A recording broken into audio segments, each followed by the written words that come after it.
This is it. It's finished. Finito. Over. Now it's the time to close the chapter in both your lives and mine. It's the start of a brand new year. The calendar is a man-made concept. Just because a new year begins doesn't mean that everything's going to magically transform. But I think in our mind it gives us a fresh start. And that's something that a lot of people, I think, need from 2020 as we move into 2021. Crazy year. I know a lot of you had some hard times. I have a lot of close friends that had some hardships, that suffered some tragedy in 2020.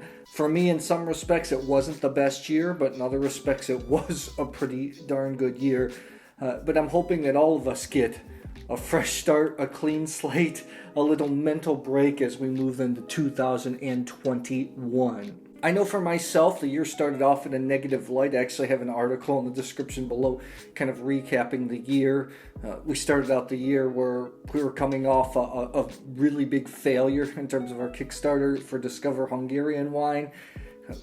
The world started to go in lockdown. We found ourselves stuck here in Croatia. Then there was a huge earthquake. Our apartment was shaking. It was Zagreb's worst earthquake in 140 years. And throughout the year, I had to kind of reinvent what we were doing on Exotic Wine Travel. I know I've seen a lot of people reinvent themselves here out of necessity. I know there are a lot of bigger problems in the world and life than just wine. You know, that's what we mostly talk about on this channel. But to some small producers, I think it's a big thing. A lot of sales were dropped. Obviously, these are people's livelihoods at stake.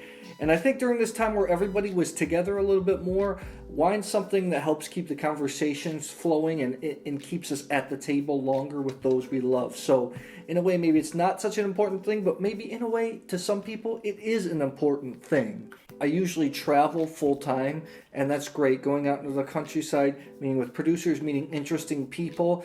Since I travel full-time and I don't really have a normal social group of friends, in essence, I think my human nature kind of needs those trips to have some social interaction with people, to meet different people, so I'm not just stuck on my computer looking at the screen the whole time, which in this year I had to do a lot of. You know, I also had the time to check off a lot of things. I actually started our Patreon page, which is kind of small. It's a small community right now, but I'm really focused on ramping that up in 2021. We got our kind of first long-time partnership deal with Coravin. I've got a lot of videos, reviews I've been doing well on YouTube. You can check that out. I'll put all the links in the description box. I think in hard times, hard years like this, you really start to learn who the good and kind people are.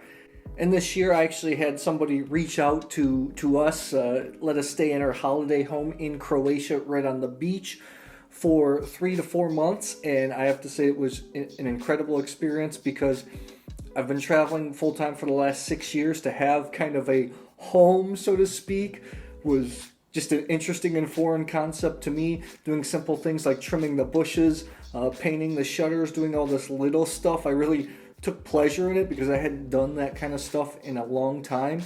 I still get to taste a lot of different wines, create a lot of different content for you. Producers were just flooding wherever I was staying with different samples. We have a lot of write-ups, a lot of videos. Ironically, in such a terrible year, our YouTube channel had the best year of the last 6 years. This YouTube channel is kind of silly, kind of a joke if you compare it to big-time YouTubers. But you know what? This is my space. This is my little segment, my little space of the internet world, the YouTube world. There were times where I definitely thought it was silly, kind of a joke, maybe I should stop. But this year in particular, really every time I thought about quitting, something happened to just push me a little bit further. And that's what I'm going to start focusing on, this channel full time. We also had some breakthroughs in the digital space. I think that people started to realize that maybe you don't always have to have employees or people go to work, be in a physical space. A lot of things can be done digitally. I'm sure a lot of you are familiar with Zoom now, know how to use Zoom. So in the end, I know a lot of us are eager to move on to 2021, but there's a lot to be thankful for in 2020. I know I'm thankful for a lot of stuff that happened this year, even though there were some hardships. So Let's raise a glass. Let's hope that 2021 is great for all of us. As we move forward, you'll see me focusing a lot on this YouTube channel. I think we're going to stretch out a little bit, stretch the audience, talk kind of a little bit about the digital nomad lifestyle. I want to incorporate a little more food on this channel, but of course, exotic and unique wine. So I hope you join us. If you haven't subscribed yet, consider subscribing, and I will see you in a better year. Hello, thanks for watching. Hey, you made it to the end. Make sure to subscribe to our YouTube channel. Click the bell so you know when new videos are out. If you like content like this, check out our Patreon page where you get some behind the scenes exclusive content. Thanks for watching. Cheers. Cheers.